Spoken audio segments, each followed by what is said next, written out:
Right जी। Senator साहब, आपने इतनी हुकूमतों को आते जाते देखा, नैब का इस्तेमाल भी 20 साल से आप देख रहे हैं। जैसे सुप्रीम कोर्ट ने अपनी ऑब्जर्वेशन में कहा कि ये जब आया परवेज़ मुशर्रफ साहब के ज़माने में तो उसके बाद से इसका इस्तेमाल कैसे रहा। परवेज़ मुशर्रफ साहब के ज़माने में भी आपने इसका इस्तेमाल देखा कि वो आर्म ट्विस्टिंग के लिए शुरू हुआ। हालांकि जब जनरल अमजद जिनको पहला सरबरा लगाया था परवेज़ मुशर्रफ साहब ने, वो इंतहाई ज़बरदस्त तरीके से अकाउंटेबिलिटी के प्रोसेस को चला रहे थे, लेकिन परवेज़ मुशर्रफ साहब ने अपने पॉलिटिकल कॉम्प्रोमाइज़ के लिए नैब को आर्म ट्विस्टिंग के लिए इस्तेमाल शुरू कर दिया। फिर उसके बाद एक तारीख है जिससे आप वाकिफ़ है। तो ये जो मुतालबा है कि अब नैब के बारे में वंस एंड फॉर ऑल कोई फैसला किया जाए, ये मुतालबा ठीक है? अमित देखें, नैब जब से बना है, जब यह एहतसाब ब्यूरो भी था, हर पॉलिटिकल पार्टी ने अपने अपोनेंट्स को के खिलाफ नैब को इस्तेमाल किया। और ये बात भी सच है कि जनरल अमजद, मैं ये समझता हूँ कि अगर कोई आउटस्टैंडिंग चेयरमैन नैब का रहा विद एब्सोल्युटली इंडिपेंडेंट माइंड, वो जनरल अमजद थे। और उनको फिर आपको ये भी पता है कि ये शौकत अजीज़, यही रज़ाक दाऊद, इन्होंने फिर ये पट्टी पढ़ाई कि जी अगर हम कारोबारी लोगों को इतना टाइट करेंगे तो फिर सारा कैपिटल यहाँ से मूव हो जाएगा। डराया धमकाया मुशर्रफ को, जनरल मुशर्रफ उनके कहने में आ गया। और फिर जो बाद में चेयरमैन आए, आज तक उनका आपने हाल देखा। देखिए, मैं ये समझता हूँ कानून साजी करें, जो कुछ करें, पहली बात ये कि आपको जो चेयरमैन इलेक्ट करते हैं या जो नॉमिनेट करते हैं, ये पार्लियामेंट का इख्तियार नहीं होना चाहिए। I don't think so the opposition and the ruling party जो भी उस वक्त हो कि वो डिसाइड करे। ज़्यादातर केसेस तो हैं ही पॉलिटिशियंस के खिलाफ। और आपको ये भी पता है कि ये जितने रिसेंट पास्ट 10 साल के अंदर जितने नैब के चेयरमैन आए, ये सारे कॉम्प्रोमाइज थे। Every man was compromise. I am sorry to say कि ये जो प्रेजेंट चेयरमैन है, इसकी भी आप अगर हिस्ट्री में जाएं, ये भी आपको पता चलेगा एक थर्ड पार्टी ने दोनों पॉलिटिकल पार्टीज को एग्री करके और इसको इंस्टॉल कराया। वो अलग बात है, इमरान खान साहब आ गए और चेयरमैन नाम नैब की लॉयल्टीज बदल गई और things are totally different. But this is true 100% कि नैब को इस वक्त पॉलिटिकल विक्टिमाइजेशन के लिए इस्तेमाल किया जा रहा है।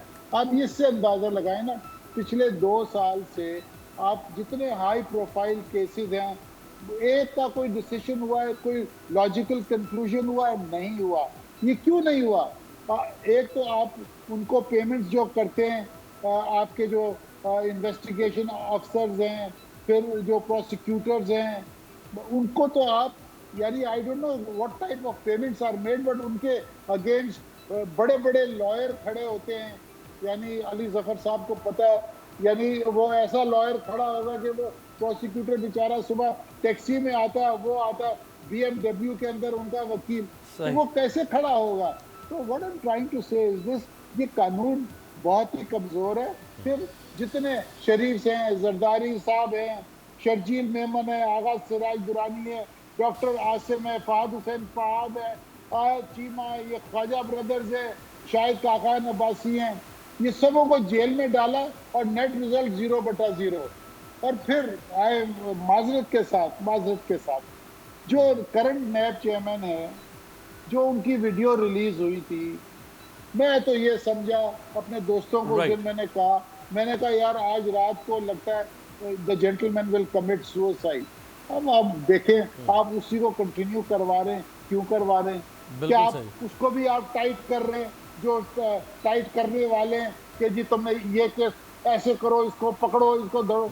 This is not fair. I mean today accountability is not fair at all. ये पॉलिटिकल विक्टिमाइजेशन पे डेफिनेटली नजर आ रहा है। तो मैं ये समझता हूँ you must have somebody like general Amjad, कोई भी, और chief justices, let this be selected. जो चेयरमैन है वो chief justice of all the high courts including the chief justice of Pakistan करे। जैसे हाई कोर्ट के जज का इंतखाब किया जाता है, उसी तरह से चेयरमैन नैब का भी इंतखाब किया जाए, यानी बिल्कुल पॉलिटिकल इन्फ्लुएंस से बाहर होके।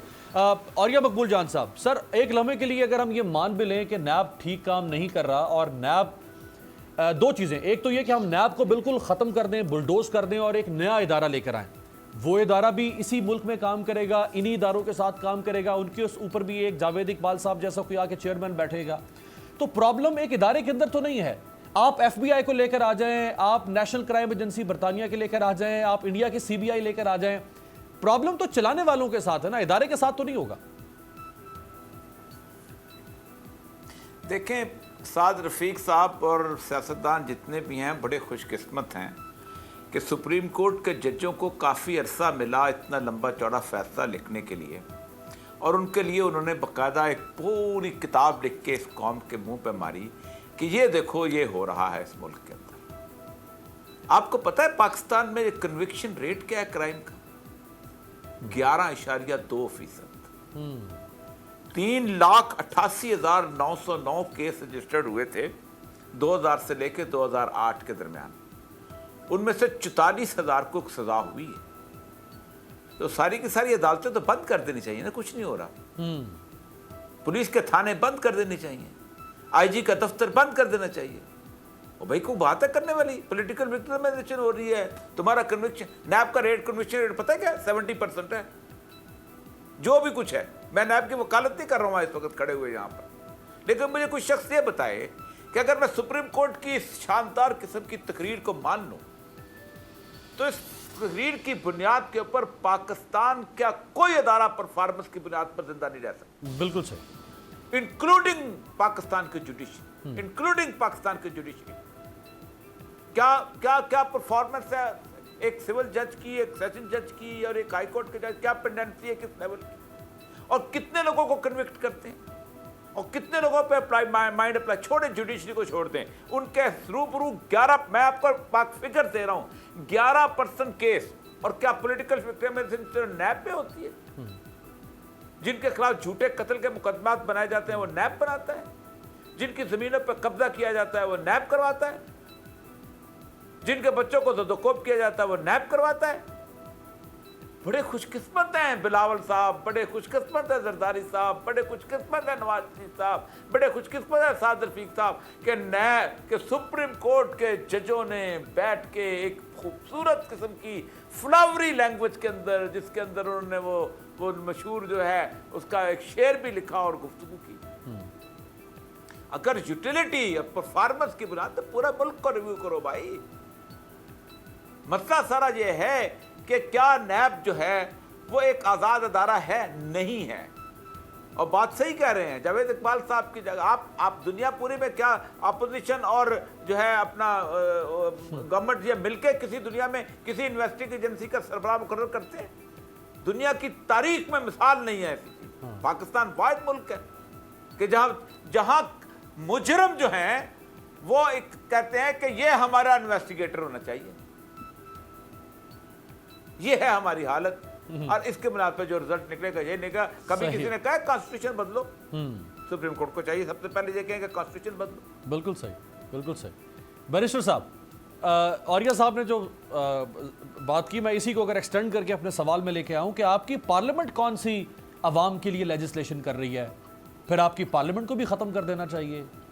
पुलिस का उन्होंने जिक्र किया, जो पुलिस जाली मुकाबले करती है, जाली पर्चे करती है। पुलिस भी तो लोगों को हरासमेंट में रखती है ना, पुलिस भी तो लोगों को अकूबत खानों में रखती है।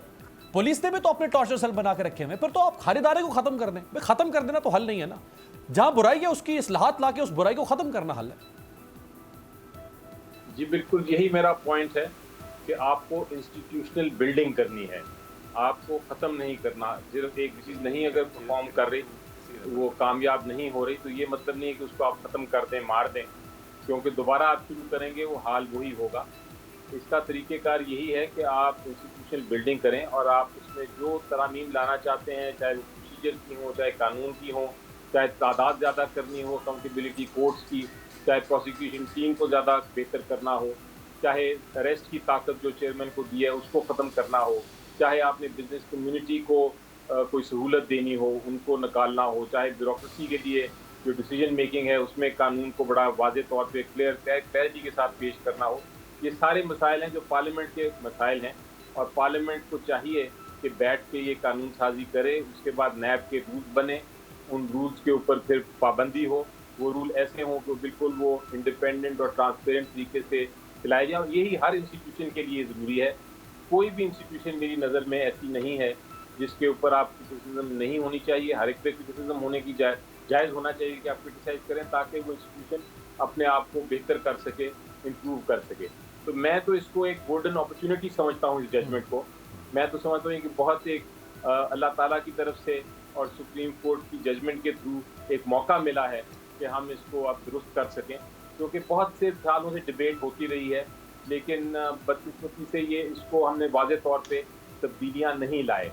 करप्शन बिल्कुल ख़त्म होनी चाहिए। करप्शन ख़त्म करने के लिए बिल्कुल एक इंस्टीट्यूशन होनी चाहिए, और वो इंस्टीट्यूशन बिल्कुल आज़ाद तरीके से चलनी चाहिए, और उस इंस्टीट्यूशन को इम्पार्शियल होना चाहिए, किसी की तरफदारी नहीं होनी चाहिए। ये सारे बड़े अच्छे प्रिंसिपल हैं, लेकिन उन प्रिंसिपल्स को एक्चुअली प्रैक्टिकल शेप देने के लिए आपको कानून और रूल्स भी ऐसे बनाने की ज़रूरत है जो कि उनको रिफ्लेक्ट करें।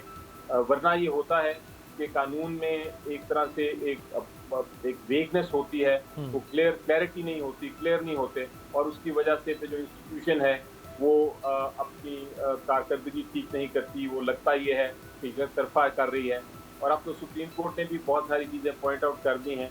एक बार सुप्रीम कोर्ट की जजमेंट में ऐसी चीज़ें आ जाएं तो उसके बाद मेरा ख्याल डिबेट उस मामले की ख़त्म हो जाती है, और फिर आपको नेक्स्ट स्टेप यही होता है कि आप एक्शन लें और उसको दुरुस्त करें। राइट। तो मुझे उम्मीद ये है कि अब एक लॉ की बिल की शक्ल में नैब के बारे में एक बिल पेश किया गया है ऑपोजिशन को, और ऑपोजिशन अब उसमें अपनी पॉलिटिकल साइड छोड़ के, अपनी जो ऑपोजिशन है for the sake of opposition, उसको छोड़ के अब उसमें जो तरमीम होनी चाहिए उसको माने, और अगर कोई अच्छी तजवीज़ है वो वापस दें, ताकि एक हम कानून देख सकें जल्द से जल्द। जो पार्लियामेंट का काम है, आप देखें बदकिस्मती से इतना अरसा हो गया है कि पार्लियामेंट जो है वो कानून साजी नहीं कर पा रहा, ऑर्डिनेंस के जरिए ही बहुत सारे काम करने पड़ रहे हैं हुकूमत को। बिल्कुल सही। तो ये सिचुएशन किसी सूरत में भी आइन के मुताबिक तो है, लेकिन आइन को पसंद नहीं करता। कोशिश यही होती है कि ऑर्डिनेंस से कम काम हो और ज़्यादा से ज़्यादा काम कानून साजी के जरिए से हो, जिसे पार्लियामेंट ने करना है। अब पीपल्स पार्टी लीग नून का जो एतराज़ है, सवाल ये है एक कि क्या उनका एतराज़ नैब के ख़िलाफ़ है या उनका एतराज़ एहतसाब के ख़िलाफ़ है। अगर तो उनका एतराज़ नैब के हवाले से है तो नैब की जगह पे कोई और इदारा अगर आ जाए तो उनका एतराज़ ख़त्म हो जाना चाहिए उसूली तौर पे। लेकिन अगर उनका एतराज़ एहतसाब के अमल के ख़िलाफ़ है तो फिर तो नैब की जगह पे आप कोई भी इदारा बना दे ज़ैद बकर, वो उसको खिलाफ भी बगावत कर देंगे। सब्सक्राइब करें और बेल दबाएं ताकि कोई खबर रह न जाए।